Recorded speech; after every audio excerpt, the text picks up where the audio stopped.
on Goblin Reddit. Today's story is... My sister destroyed my marriage. She married my ex, and now she is destroyed because he hid his vasectomy for 5 years while blaming her for not getting pregnant. I am a 30-year-old woman, and I am expecting my second child. This baby is the first with my current husband, Walter, also 30. I also have a 6-year-old son, Emery, from my first marriage to Dalton, who is 36. For me, this pregnancy is wonderful news, as I am really excited about starting a family with someone completely different from my ex-husband. However, my mother, Mabel, 58, has strongly insisted that I should stop posting pregnancy-related content on my social media, arguing that this is hurtful to my sister, Sally, 33, who is having difficulty conceiving. The above is a fairly general summary. For those who want to know the full story, here is the full context. Dalton and I were married for 2 years, and our marriage ended when I discovered that he was having an intimate relationship with my older sister, Sally. They are now married. As for me, I have been sharing what I consider to be normal updates about my pregnancy on my social networks. Ultrasound images, some photos showing my growing belly, and occasional posts about the preparations for the baby's arrival, such as the choice of colors for his room or my unusual cravings. Nothing excessive, nothing inappropriate, just the typical stuff of any expectant mother. I share these posts with my friends, family, and those who are genuinely interested in what is happening in my life. From my perspective, they are completely harmless posts that reflect my excitement about this new phase in my life. Sally is upset by my posts because she has been trying to get pregnant for a long time without success. My mother believes that my posts constantly remind Sally of the situation and highlight how my life is progressing while hers seems to be stagnating.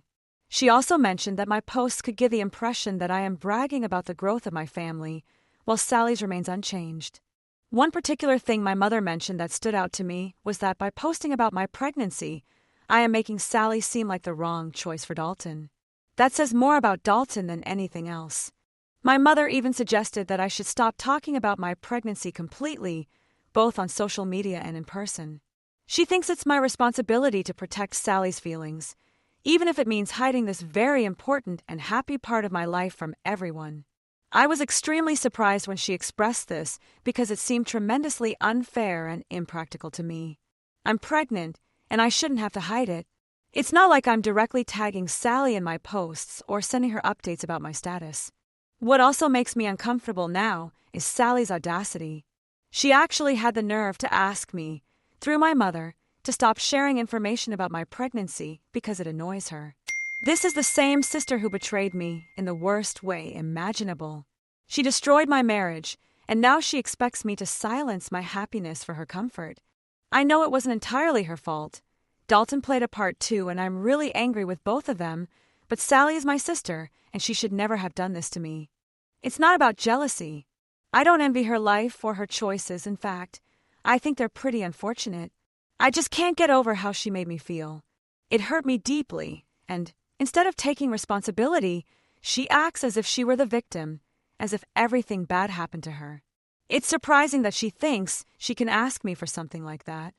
I've made a great effort to get over what happened, but situations like this bring it all back. Sally doesn't acknowledge her mistake or take any responsibility for her actions. Instead, she expects me to make sacrifices for her as if I owed her something. In reality, I feel sorry for her.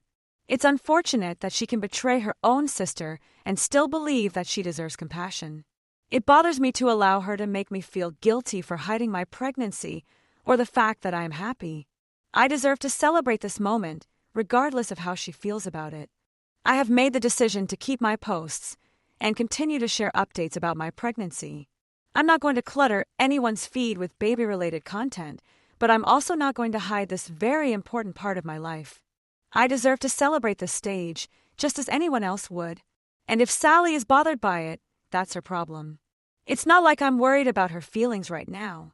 I even think that if she feels hurt, it's appropriate. It's good that she experiences some of what I felt. Update 1. Here's a little update. Things haven't gotten any better, especially when it comes to my mom. If you read my previous post, you know how much she favors my sister and how she has never really supported me, especially after everything that happened with Dalton. But lately, my mom has reached a new level of hostility, and it has been really difficult to deal with. Every time I post something related to my pregnancy, which isn't too often, my mom has been leaving nasty and offensive comments. At first, I thought she was just upset about the whole Sally situation, but this has been going on for weeks. She doesn't limit herself to a single comment. She writes multiple responses under my posts, trying to make me feel guilty or uncomfortable about celebrating my pregnancy. It's as if she is actively trying to make sure that I can't feel happy about my pregnancy. Initially, I knew that blocking her accounts would solve the problem. Every time she left a hurtful comment, I would just block her and hope it would be the last one. But she persisted, creating new accounts and commenting terrible things. I felt like I was trapped in an endless cycle. I started to question whether it was worth blocking her. So now I've just given up. I let her comment whatever she wants, and I try to ignore it as best I can. I don't reply to her comments, and I really try to stay out of the conflict. She is my mother, and instead of behaving like one, she seems like my worst adversary. She should be my biggest support, especially now that I'm pregnant, but instead she's complicating things when all I want is to enjoy this period. I have been really excited about this pregnancy. I feel like it represents a new beginning for my family, but my mother's constant negativity is really affecting my mood. I've even considered taking a complete break from social media, but I don't want to give them that level of control over me. This is my life, my pregnancy, and I should be able to celebrate it however I want. I have already given up too much of my own happiness just to keep the peace with my family, and I'm tired of it. I deserve to enjoy this pregnancy and share it with the people who truly care about me without feeling guilty about it. That said, it's really hard to ignore my mother's comments. She knows exactly how to get to me, and although I try not to pay attention to them, it's not easy. I keep thinking about them, and I feel the need to respond to her. But I know that would only make things worse. Maybe I need some advice on this. Editorial: I have been advised to set my account to private mode and only allow comments from people I follow. Thank you. I didn't know about this option. Every day you learn something new. I am leaving this information in case anyone else wants to implement it on their account, along with the YouTube link showing how to do it. Update 2. Many people wanted to know more details about what happened with Dalton and Sally, so here it is. A few months after Emery was born, I began to notice changes in Dalton. He was becoming increasingly distant. He spent less time at home and always seemed disinterested. He made excuses for being away, claiming work commitments or errands to run, but something didn't add up. Initially, I thought that maybe he had regretted becoming a father, or maybe he felt nervous, as I did, about having a baby. We were both exhausted and adjusting to life with a newborn, so I figured maybe he just needed some space. However, as the weeks went by, his behavior became increasingly strange. He seemed emotionally disconnected, barely interacting with me or Emery, and it no longer seemed normal. One day, Dalton was receiving numerous text messages, and the sound of notifications was very annoying while he was trying to get Emery to sleep. I took his phone to silence it, and also because I wanted to know who was sending him so many messages. I just took a look at the notifications, and the messages were from Sally. She had written, "It's been too long. When are you going to tell him about us?" I went straight to confront Dalton after reading this. When I showed him the message, he didn't even try to deny it. He admitted everything, saying that it had happened and that he didn't intend to hurt me. I wasn't surprised about Sally. She always flirted with my previous partners, so it was her usual pattern, but it hurt that Dalton would do this to me. I filed for divorce almost immediately. There was no way to repair this situation. It was too big a betrayal. I didn't want to argue or prolong the process. I just wanted Dalton out of my life. I'm not going to lie, taking care of Emery on my own was extremely difficult. I didn't get any help. My mother was busy helping my sister plan her big dream wedding. Yes, because 2 months after our divorce, they celebrated their marriage. My mother, who has always favored Sally, tried to pressure me to attend. But I told her she was completely wrong if she thought I would go. There was no way I wanted to witness my sister marrying my ex-husband. It felt like a betrayal both from her and my mother. She didn't seem to care how much it hurt me. She just wanted to keep up appearances and make Sally happy. After everything that had happened with Dalton and Sally, I felt that moving on was the best option for me and for Emery. I couldn't stay stuck in the past, and I had finally found someone who really cared about me, Walter. I met Walter a year after my divorce, and we got married after a year and a half of dating. When Walter and I got married, I saw it as a new beginning. But instead of people supporting my happiness, I was portrayed as the villain. Some felt that I had moved on from Dalton too quickly, as if it wasn't fair or appropriate for me to find happiness after everything that had happened. Besides, if I got over Dalton quickly, what could be said about him? Dalton's family, especially, made things even more complicated. They couldn't understand how I could move on so quickly with the man who had given me my son. They even insinuated that I must have been unfaithful to Dalton during our marriage, claiming that there was no way I could have got over him so quickly if I hadn't been involved with someone else. It was so ironic. They were trying to present me as the villain by suggesting that I had done exactly the same thing as his son. They went as far as to question the child's paternity, but a paternity test confirmed it and he couldn't get out of the child support, which was what he was after. Now, I feel genuinely happy with Walter. Update 3. I recently received some news about Dalton through a friend, and so I have decided to share it with you. As you all know, Sally has been facing fertility problems for some time. She has always wanted to have children, and I assumed that, like many couples, she would have consulted doctors to have tests done to determine if there was any medical problem. But apparently, that wasn't the case. They didn't go to any specialists. They just assumed that Sally was infertile because Dalton and I had Emery. They thought that she must be the problem because, in their reasoning, since I had had a child with him, the problem must be hers. But this is where the situation becomes more shocking. A few days ago, I found out that Dalton had actually had a vasectomy right after our divorce. He didn't tell Sally anything about it, and for almost 5 years, he let her believe that she wasn't enough for him because she couldn't conceive. He no longer wanted to be a father, so he made that decision to make sure it wouldn't happen again, and he kept it all a secret all this time. Sally blamed herself for not being able to have children, thinking there was something wrong with her. She was devastated, and, to make matters worse, Dalton never revealed the truth to her. Sally, of course, had no idea. She had been worried all this time, while Dalton simply watched, knowing full well that it was not her responsibility, but his. He let her suffer in silence, and she sincerely believed it was her fault. She thought she wasn't good enough for him because she couldn't give him the family he wanted. She felt inadequate. She was falling apart. And all the while, Dalton was keeping his secret, manipulating her emotions. But now she has discovered the truth, although I feel no empathy for her. Apparently, a few days ago, Dalton came home under the influence of alcohol and finally told her everything. I'm not sure if he felt guilty and just reached a breaking point, but he revealed the truth about the vasectomy to Sally. Finally, he exposed the lies he had been telling her for years, making her believe that she was the reason they couldn't have children. He closed the door on their chances of starting a family, and instead of taking responsibility, he allowed Sally to believe it was her fault. On the one hand, I feel some sympathy for Sally because no one should have to experience something like that. But then I remember what kind of person she is and that feeling disappears. She's getting a taste of her own medicine, and taking your sister's husband away from her deserves consequences. She has always wanted to have children, and she has been dealing with that pain. So no, I don't feel too much compassion for her. To be honest, I feel none at all. It's not that I'm enjoying her suffering, but I think she deserves it. As for Dalton, I don't know what to think about him anymore.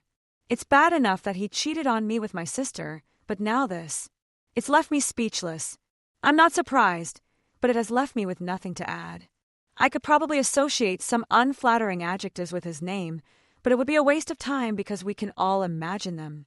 As for me, I continue with my posts about my pregnancy. I know some people might think I'm making the situation worse, but that's not the case, although I don't think it would be wrong if I did it for that reason either. I mean, it wouldn't be even a fraction of what they did to me, or so I think. I know my mother probably doesn't like it, but she hasn't said anything to me about it because, well, she can't. Update 4. I had a baby girl. We called her Eli, and she is absolutely perfect.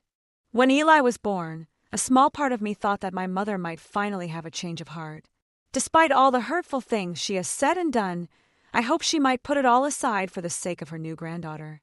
I imagined she would come to the hospital or call to see how we were but she didn't. There was no call, no visit, not even a text message. She must be upset because she can't comment. I was already prepared for that possibility, so it didn't hurt or surprise me. I know she's my mother, and many will think I should forgive her, but really, is it worth it? I don't think so. A week after Eli was born, I posted a photo of Emery holding his little sister. It was a really sweet moment, and I wanted to share it. I am so proud of my children, and it felt good to celebrate them. Friends and family congratulated us, shared their affection, and said very nice things about them. The changes in the configuration have really solved a lot of problems. But do you think that stopped my mother contacting me to express her opinion? I received a long email, which I knew came from her, even though she didn't use her usual address. She went even further, saying some of the most unpleasant and resentful things I have ever read. And this time, they weren't just directed at me. She channeled her anger towards my children, her own grandchildren. I won't repeat what she wrote, because it was so terrible, but I can't believe that a grandmother thinks that way about her grandchildren. Previously, her negative comments had always been about me. This time, she crossed a line that a grandmother, if she can be called that, should not cross. Unless you are a kind of person with severe narcissistic traits. At this point, we are beyond the possibility of repairing our relationship. I cannot maintain a bond with my mother when she favors her favorite daughter so much that she goes to these extremes. I hope it's worth defending her, because if one day Sally betrays her like she did me, I don't want to see her show up at my door crying and begging me to give her a chance, so she doesn't end up with no daughters at all. Update 5. A few days ago, a friend called to give me some news. Sally and Dalton are getting a divorce. It's not the most surprising news in the world, but it confirms what we all already knew. The consequences of their actions finally caught up with them, which is wonderful because at least you know that the universe doesn't abandon you. I don't think this is enough yet, but I also don't think karma is over with everyone involved in my story. I feel that difficult situations still await them. And I believe this because they are despicable people. And it may take years, but at some point those same personalities will lead them to a rather unfortunate place. What did surprise me was that Sally got in touch with me. We hadn't really spoken in years, apart from her occasional indirectly aggressive comments through the family. She has always kept her distance, and I have done the same. When I answered, I was taken aback by her tone. She was being extremely polite, almost artificially polite. So sweet that for a moment I thought someone else had called and had misheard the name. I had to check. She began to ask about my children, in a honeyed, warm voice, as if we were close friends. "How's Emery? How's the baby? I've been meaning to get in touch with you." It was so strange to hear her talk like that, as if she were suffering from some kind of mental alteration. I answered her questions politely, but I kept everything concise, not wanting to give her the opportunity to go into depth. Something didn't seem right to me, and I wasn't going to let my guard down. Then she got to the main point. She informed me that she and Dalton had separated and that they were in the process of getting divorced. She didn't share many details about the reasons, but I had already heard something from my friend. It was evident from her voice that she was trying to present herself as the victim, although I'm not sure how much of a victim she really is. In my opinion, they are both terrible people. Perhaps not just as people, but as living beings in general. Once she had told me about the divorce, Sally changed the subject. She began to explain how difficult everything had been for her, saying that she felt like her whole life was falling apart. Then she said something that I don't know how she had the courage to ask me. She asked me if I could help her in some way. She didn't specify that she needed assistance with anything in particular, but she did want me to support her during the divorce. Yes, the divorce from my ex-husband, the same one who cheated on me with her. I couldn't help but laugh, partly because it was funny and partly because her altered mental state required urgent attention. Did she really think I had forgotten what he did to me? I told her that even if I could help her, and I probably could, I wouldn't. I would rather help a hungry lion in the middle of the savannah than help her. At least I know that the lion will betray and hurt me, but her betrayal would probably be worse. I couldn't even compare her to a snake, because even snakes seem less treacherous than she is. At that moment all kindness disappeared and she became angry. But I didn't stay to listen anymore because she was already getting to the insults. I told her I could help her, just to shut her up and make her listen to me. I told her I could help her buy a hose, so that she could put one end in her mouth and the other where the sun doesn't shine, because that's where I think everything she says should go. I ended the call and blocked her. I know some people would probably want to know if I would really do it, but by the time her disturbed mind reacted to what I said, it would probably be a few seconds, and I wasn't in the mood to wait. What really irritates me, and prompted that response, is her sense of privilege. She never got in touch to apologize, not even to acknowledge the damage she caused me. I know that doesn't solve anything, but at least it would have been a gesture. It's as if she hadn't even considered how her actions affected me. And now she expects me to help her with this, to tell her how bad Dalton was? I know that full well, but she should have known when she decided to marry a man who cheated on his wife with her own sister. Update 6. Some of you have been asking me about Dalton and his relationship with Emery, so I thought I'd take a moment to share. To put it simply, their relationship is practically non-existent. When Emery was born, I truly believed that Dalton would take on the role of father. Regardless of what happened between us, I thought he would want to be part of his life, to be present while he grew up. However, as the years have passed, it has become clear that he is not interested. He hardly ever communicates with him, and when he does see him, it is sporadic and seems more like an obligation for him than something he really wants to do. Emery doesn't seem to feel any connection to Dalton, and he refuses to call him Dad. I have never pressured him in this regard because I consider it his choice. Instead, he calls Walter Dad, and honestly, I think that says a lot about how he feels. Walter has been there for him in every way that Dalton wasn't. He loves him like he was his own son, and Emery deeply adores him in return. Update 7. Sally and Dalton are now officially divorced. Sally currently lives with my mother, which makes sense, as they have always had a very close relationship. I have not spoken to either of them about this, and I have no intention of doing so. I am sorry if this is upsetting to anyone, because I have not verified whether Sally implemented my suggestion for her opinions. Speaking of my mother, I also have news about her. After leaving hurtful and cruel comments on my social media posts, she has finally been banned from Instagram. At least the complaints I filed, along with other friends and family, have had an effect. It certainly took months before they took action, and it required multiple reports, but it's better than nothing. I know this must have affected my mother considerably, because she used her main account frequently and had numerous photos published. Images that she hadn't backed up elsewhere, because she simply uploaded them and deleted them from her phone. It's not much, but these small events help. Emery and Eli are happy, and Walter continues to be the best partner and father. Update 8. Dalton has been quite reckless, because before his vasectomy, he managed to get one of Sally's friends pregnant. Given the age of the baby, it happened just after she filed for divorce and before he had the vasectomy. And I know this because I ran into her friend with the baby, and after chatting for a while, she confessed that he was the father. She also told me that, as with me, he is not very present in the life of that child, but he still has to pay child support to both of them. I don't know how much he pays Sally's friend, but if it's similar to what he contributes for Emery, I don't understand how he manages to cover his monthly expenses with his salary. I asked Sally's friend, who I don't know if she still is Sally's friend, if Sally was aware of this, and with a visibly concerned expression, she replied in the affirmative. In case you don't remember, which is understandable after months without updates and with so many stories you will have read, she would have given anything to have a child with Dalton, but her ex-husband had a child with her friend. I haven't heard from Sally during this time, but I imagine she must be deeply affected by the situation. Update 9. Guess what? The favorite daughter has abandoned her mother. Yes, Sally. It's not that they had an argument, but Sally thought it was preferable to start her life over somewhere else, accepting a new job far from here. She claims that the breakup with Dalton and everything that happened with her friend represents such a betrayal that she can't bear to live surrounded by those memories. Well, I did it, and she could do it if she didn't have such a weak character. But I want to apologize if anyone reading this feels offended. We must remember that my sister may be suffering from some mental disturbance, which is the only thing that explains her behavior so far. That is why it is not appropriate to say that she has a weak character. Not for my sister's sake, but for the sake of all the other people who are not as despicable as she is.